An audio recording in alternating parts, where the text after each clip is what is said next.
Now turn to Section 3. Section 3. You will hear a discussion between 3 students and their lecturer. First, you have some time to look at questions 21 to 26.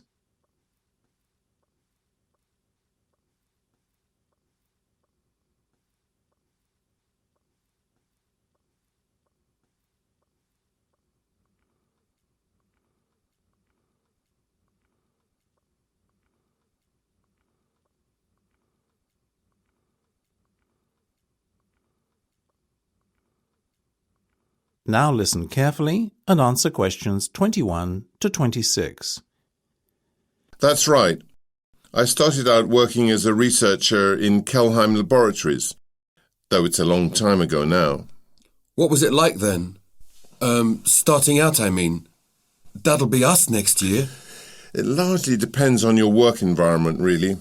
My team in the biophysics department were not very understanding of how it feels to be a new guy, and were really quite hard on me. From day one, they expected me to pull my weight, and they reprimanded me for any mistakes I made. There was no time for me to find my feet and get comfortable. That sounds awful. Well, it was to begin with, and it certainly took a long time for me to gain their respect. But once I had done, the work environment became far more pleasant, and indeed we ended up making a great team. How long did you stay there? 6 years. You did a fair stint then? Yes, well, you see, I was offered a promotion in my 5th year to assistant manager. Needless to say, I jumped at the chance.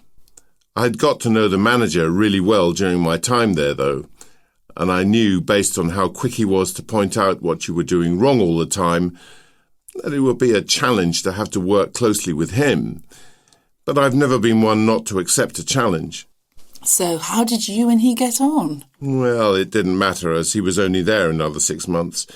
He took early retirement on account of a heart condition, and before you knew it, there I was, managing the entire operation. Was that difficult for you? Not at all. I was very fortunate to then be managing the same team as I had been part of for so long. They were at ease with me and the way I did things, so the department functioned really well for a time. Only for a time? Yes, until I got into a dispute with the directors. You see, being new to management, I'd never dealt with directors or the like before, and their expectations were just not very practical. They had their head in the clouds, if you ask me. Anyway, they expected me to get instant results in our lab work. Needless to say, I wasn't prepared to rush the delicate experiments we were conducting along too quickly. I stood my ground and made it clear that I had no wish to pressure my team, and that, in my eyes, they could have as much time as they liked to find out what they were looking for. This didn't go down too well with the directors, and they got rid of me.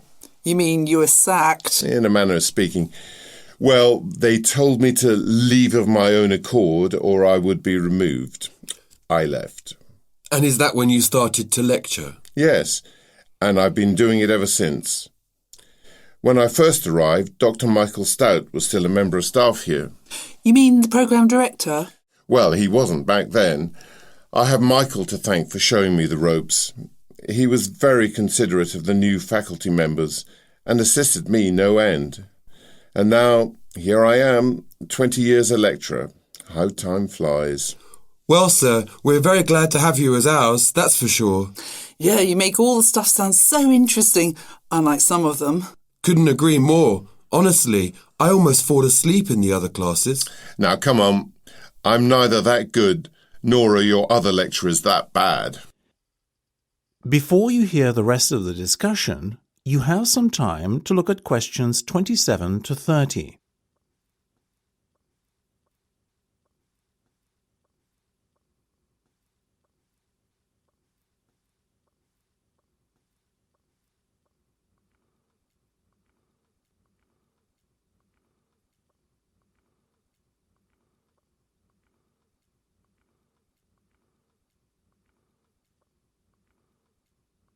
Now listen and answer questions 27 to 30. Right, now let's get down to business. We didn't meet for an idle chat. Tell me, John, How's the project coming along? Well, we haven't been able to isolate the mutant gene yet, so to be honest, I'd say it's slow progress. But you have at least identified the mutant gene, correct? Yeah, but until we isolate it, testing cannot commence, so the whole project is on hold at the moment. I think you're being a little too hard on yourselves. After all, correct me if I'm wrong, but did we not say a time frame of maybe 6 months just to identify the culprit? Yes, but having done that so quickly in the space of a week, it's frustrating to have to wait now. Patience is a skill you have yet to acquire, John. I guess. We have managed to establish that the gene mutation bypasses every other generation. Intriguing. So the infection is not passed directly from parent to child? No. If the parent is infected, the child will be a silent carrier who will go on to infect any children he or she has. That's an important discovery. Yes, and we've also found a way to switch off the mutant gene, we think. Go on.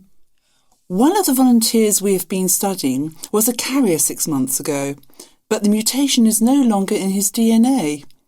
Having studied his health records, it seems that he caught a strain of bird flu on a trip to Malaysia.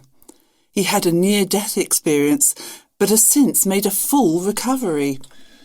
Do you suspect the bird flu virus somehow has a curative effect? We don't think it was the virus, but the accompanying fever.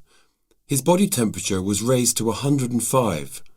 We have a hypothesis that the mutant gene couldn't cope with such an excessive internal body temperature. Excellent work. So, by the sounds of it, a cure might not be too far away? If we can isolate the gene, then we can begin further research to confirm our hypothesis. Now I understand why you're so eager. That's the end of section 3. You have half a minute to check your answers.